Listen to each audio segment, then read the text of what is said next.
Hello.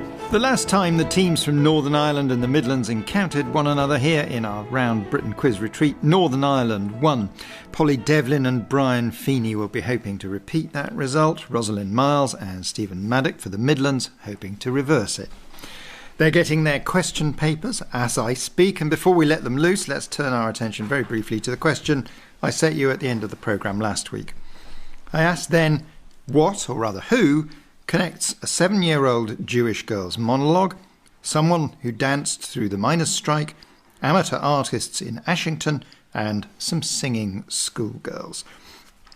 Whether you got this or not may depend on how much you listen to Radio 4. They're all the subject of plays by Lee Hall, beginning with the acclaimed radio play Spoonface Steinberg, moving on to Billy Elliot, who danced through the miners' strike, the Pitman Painters finally, and Our Ladies of Perpetual Succour.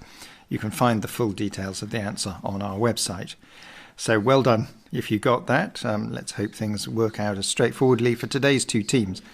Polly and Brian, will you start us off with this question? It's come from a regular correspondent, Kieran Sidley. If a recipe calls for 227 grams of Oryza sativa and 227 grams of a byproduct of sugar refining, then why should a member of the Mustelidae family begin to be concerned? If a recipe calls for 227 grams of Oryza sativa and 227 grams of a byproduct of sugar refining, then why should a member of the Mustelidae family begin to be concerned? Oryza sativa is rice? It is rice, yes. It's Mustelidae weasel? It is a weasel. We think this is a nursery rhyme. Half a pound of tuppenny rice. And half a pound of treacle, which is a byproduct of sugar refining. And that's the way. That's why the weasel... Pop goes the weasel. So you'd be very concerned if you were going pop. He'd be concerned about going pop, indeed. You've got every element of that without any assistance at all. So that's a straight 6 points. Out of the gate. You can't offer us one of the many, many explanations of pop goes the weasel, can you? You don't need to. Is it a sort of folkloric thing that... There are countless sort of explanations of what the weasel actually is. It's a tool used in weaving, which apparently goes pop every 40 revolutions to tell the weaver that it's gone. Another explanation is that the weasel was a hatter's tool that and when you ran out of money, you go to pawn it, pop goes the weasel. Lovely. No final answer on any of these, I don't think. None of them are conclusive. But anyway, well done. 6 points to you. So, Midlands, can you match that? Why might Antonio Vivaldi have welcomed Robert Schumann on May Day, Erka Melatin on St. Swithin's Day, Edward Elgar at Halloween, and Pyotr Ilyich Tchaikovsky on Christmas Day? Why might Antonio Vivaldi have welcomed Robert Schumann on May Day, Erka Melatin on St. Swithin's Day, Edward Elgar at Halloween, and Pyotr Ilyich Tchaikovsky on Christmas Day? So any four-part question with the name Antonio Vivaldi in is always going to hint us towards the Four Seasons, which we hope will be where we start. That's a good line of travel, but you're not going to get a huge amount of points for that, because, as you say, it's fairly obvious. Well, Robert Schumann did his first symphony, or the Symphony Number 1, I think it wasn't the first he wrote, is known as the Spring Symphony. That's correct. And St. Swithin's Day is the day when, famously, if it rains or doesn't rain, determines the course of the summer. But that we're not clear about the name and how that connects. Tchaikovsky's first symphony is called Winter Daydreams. That's correct. So you've got a spring and you've got a winter. And in fact, as it happens, both first symphonies. But I don't think Elgar's first symphony has any connection with Halloween. No. So we'd be looking for an autumn connection with Elgar. I think there is. Is it a song or something? There's autumn ghosts or autumn mists or autumn spirits. Much plainer than that. Just autumn. No, a song of autumn. Song of autumn. Yeah. Okay. So back to St. Swithin then. Erkki Melatin sounds like a Finnish name. It is, yes. You've got the right nationality. Is it a writer or a composer? Composer. Okay, so wrote a summer Symphony or a Good what guess. called Summer. Good guess, yeah. I don't think you knew it, but you guessed right. It's a summer symphony.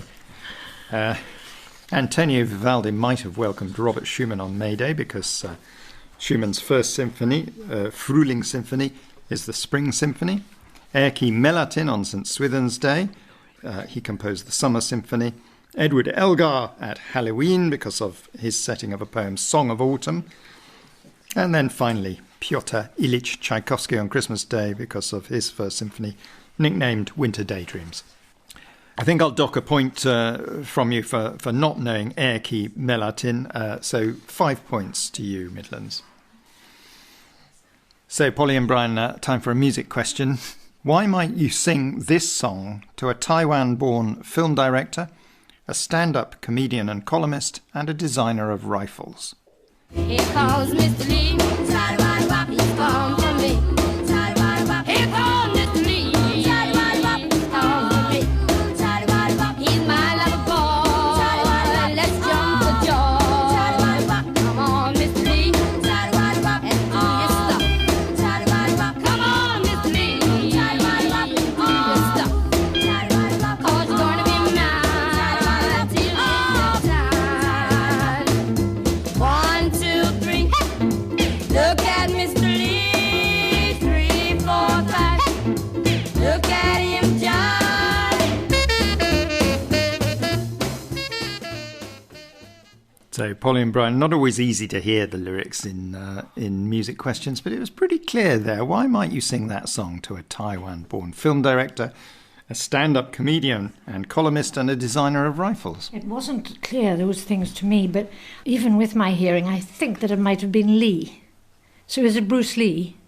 It's not Bruce Lee, no, not. But it's Ang Lee then. It's Ang Lee, yes. And then the correct. stand-up comedian, a designer of rifles, that's Lee. L-E-I-G-H. As in, I was going to say Lee Enfield. Oh, Lee Enfield, sorry. Lee Enfield, yes. Sorry. Brian has corrected you just in time. Just in time. And a stand-up comedian and columnist called Lee. Yeah, well, that much you know already, but I think you're going to have to give me the first name Yeah. if you want the point. Lee, stand-up Originally column. partnered with Richard Herring I don't know. and writes now a regular column in The Observer. Stuart Lee. Stuart Lee.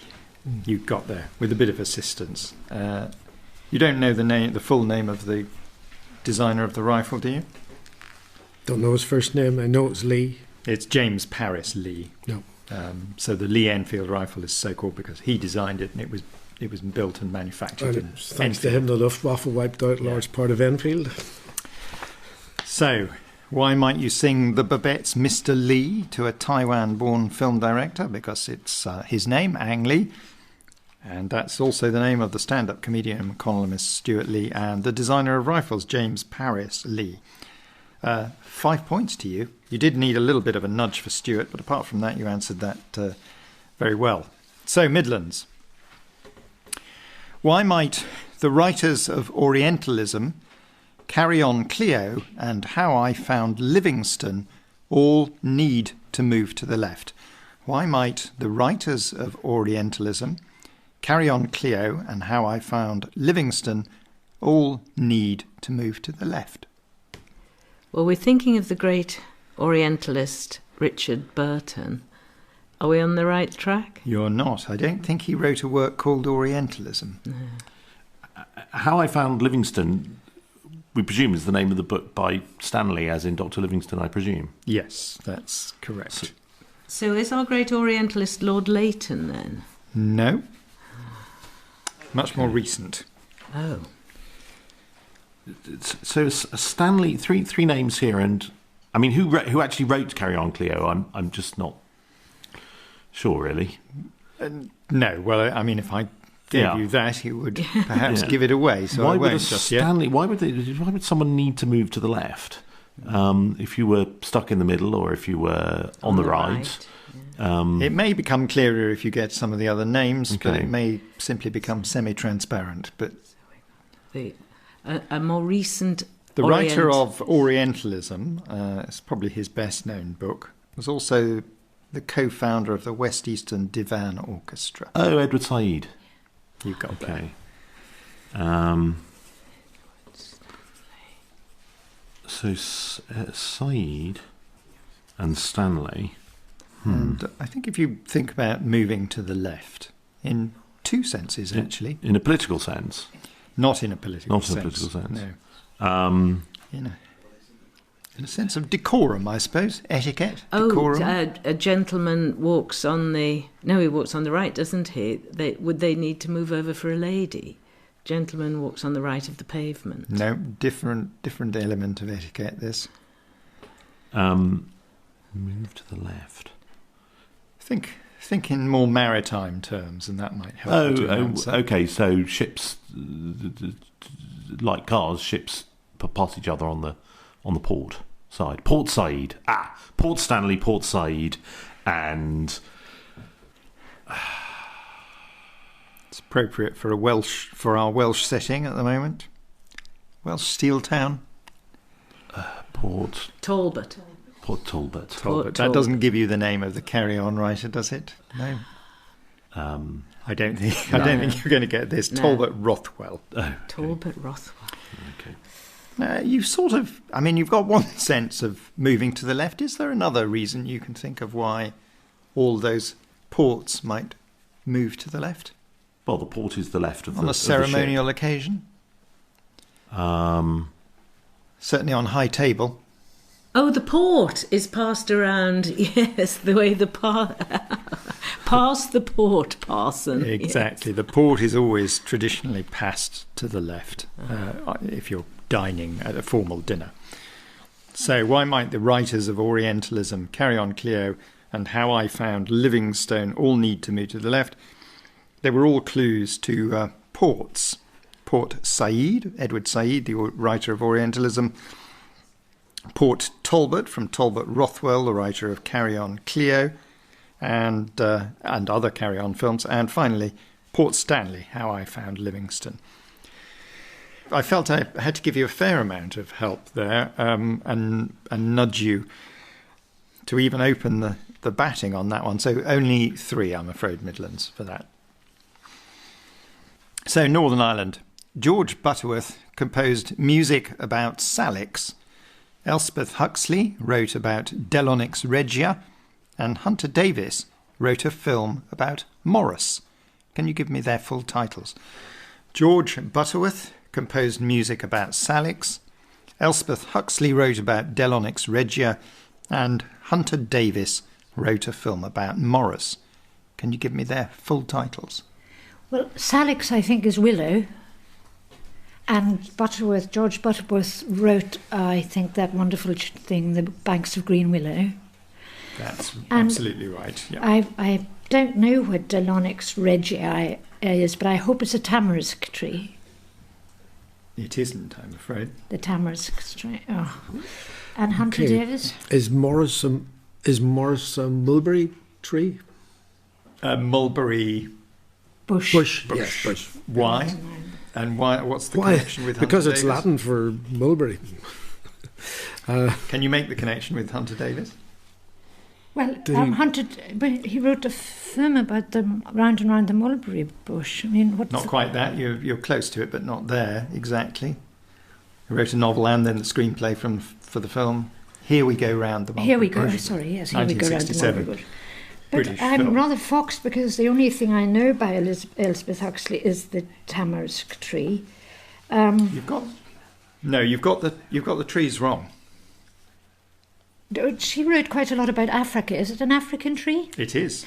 And it's indigenous to Africa. Is it like the subtitled "Memories of an African Baobab Childhood"? tree. Is it No, not the baobab tree. subtitled Memories? Memories of an African Childhood. So it was some large tree that would have played a great part in her. Yes, I'm guessing a scarlet-leaved or a scarlet-flowered tree. Oh, what's scarlet in? You're going to kick yourself, I think, because it will come rushing back, your memory of this. It's actually called the flame trees of The Thika. flame trees. So, all of those works incorporated the names of trees. George Butterworth composed The Banks of Green Willow, that's Salix. Elspeth Huxley wrote Flame Trees of Theka, proper name Delonix regia. And Hunter Davis wrote Here We Go Round the Mulberry Bush, which is scientific name Morris, which you correctly identified. You got some way on that. I think you got two components pretty clearly, so we'll give you 4 points for that, Northern Ireland. So Midlands, it's your turn for a question with music and voices to listen to. So, Rosalind and Stephen, why might these three make you think of Perry Mason?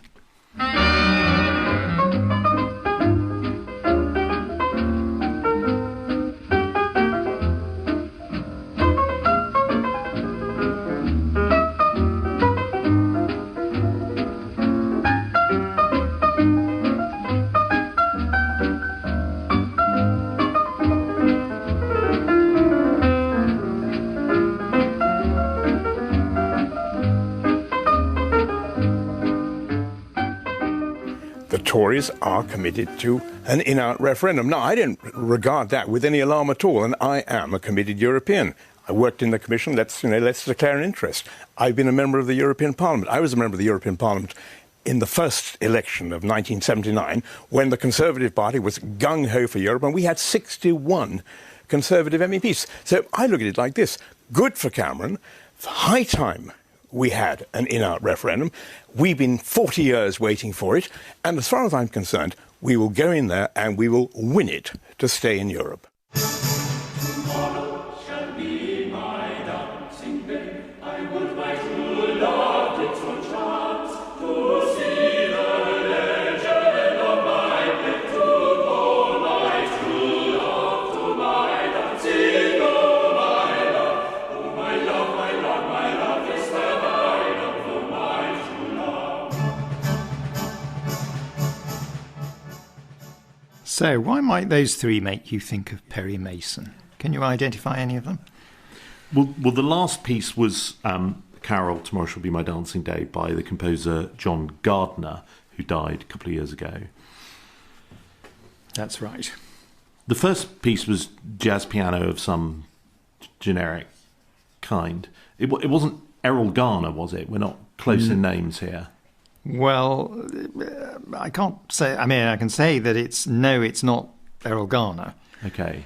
I'm not sure I can But say we're no another to- Gardner. Sorry? Is it another Gardner? No. Okay. The Tory politician was rather splendid, but alas, we didn't recognise his voice. You didn't? I'm surprised. Well, it sounded initially like Boris Johnson, but it was clearly somebody who'd been in the European Parliament. So it wasn't his father, was it? Stanley. It was his father, Right, okay, Stanley. Stanley Very Johnson. distinctive voice. Yeah, And indeed. obviously runs in the family, but his politics slightly different on Europe. Okay, so we've got Stanley Johnson and John Gardner.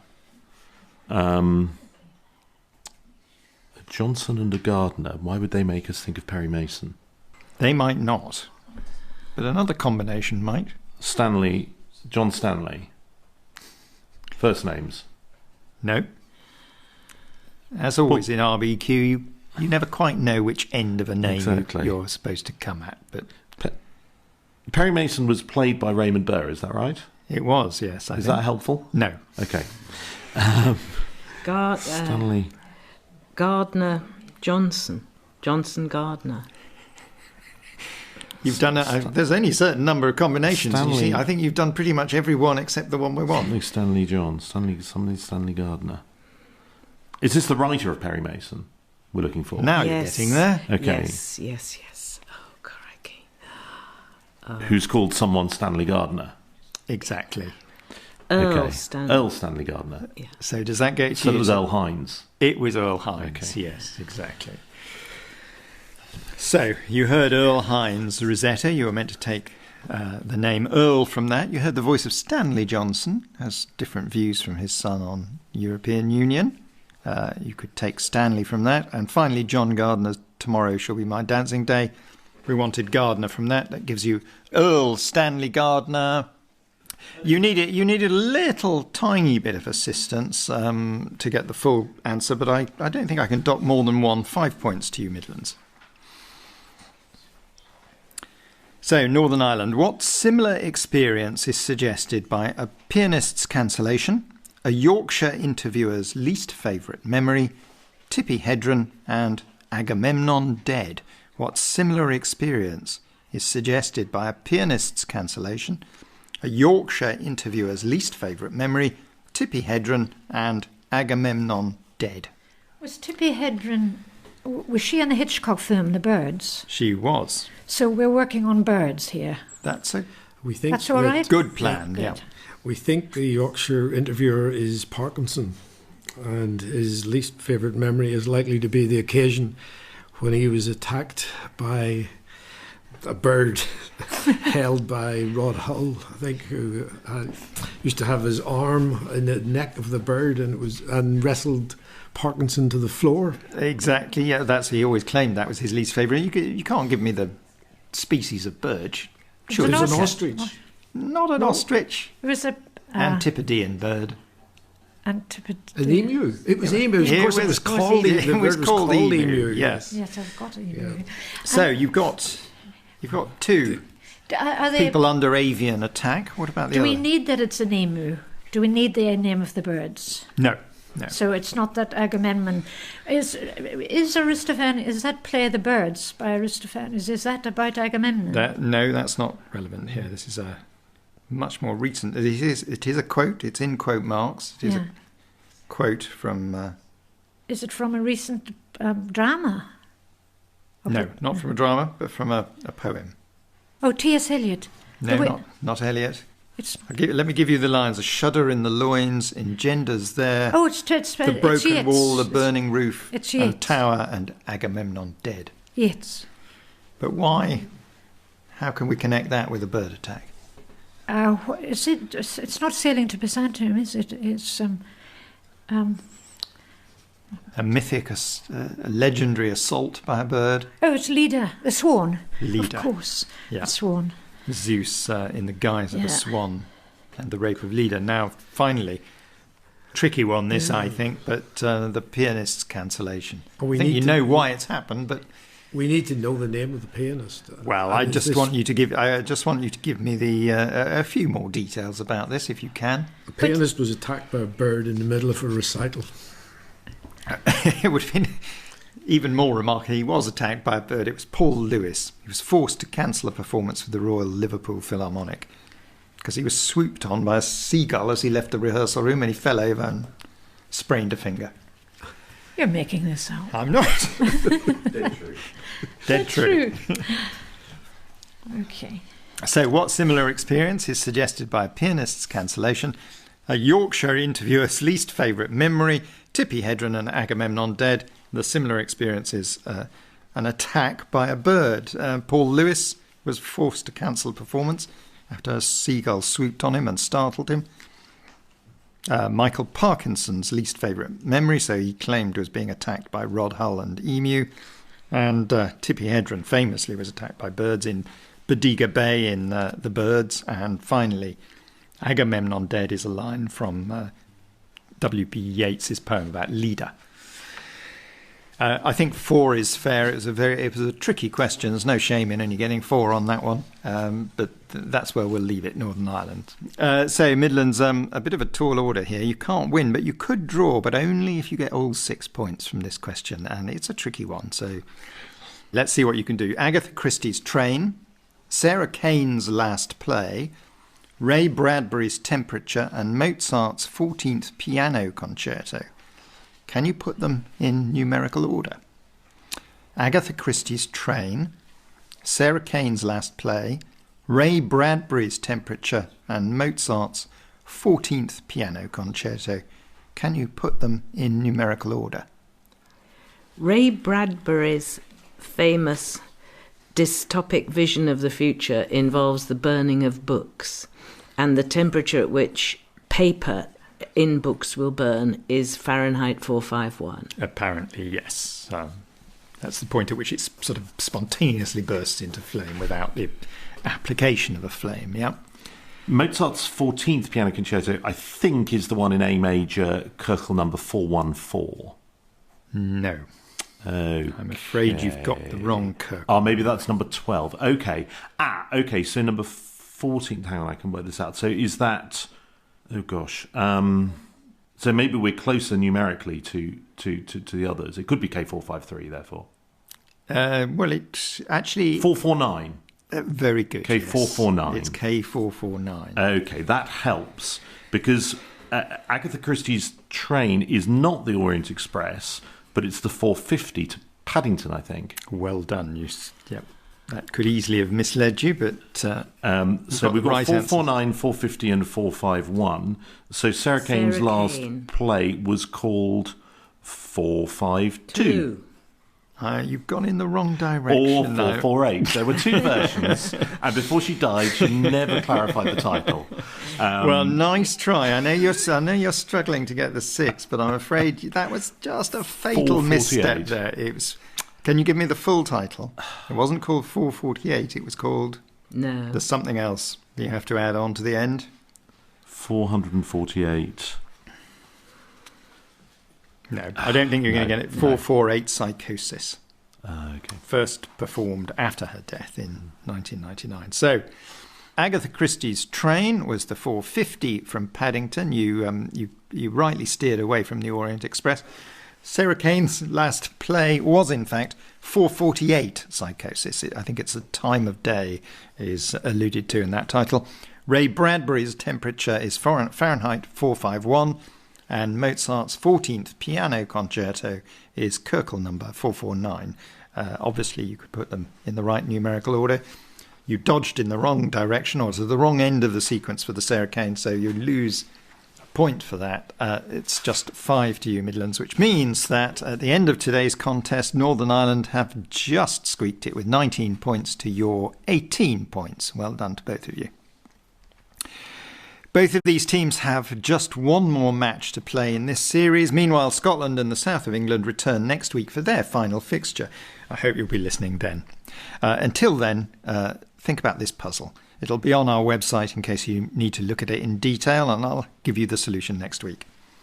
Folkestone and Hythe, Witney in Oxfordshire, Doncaster North, Camberwell and Peckham. Can you give me the next in the sequence? I'll have the solution for you next week. Until then, goodbye.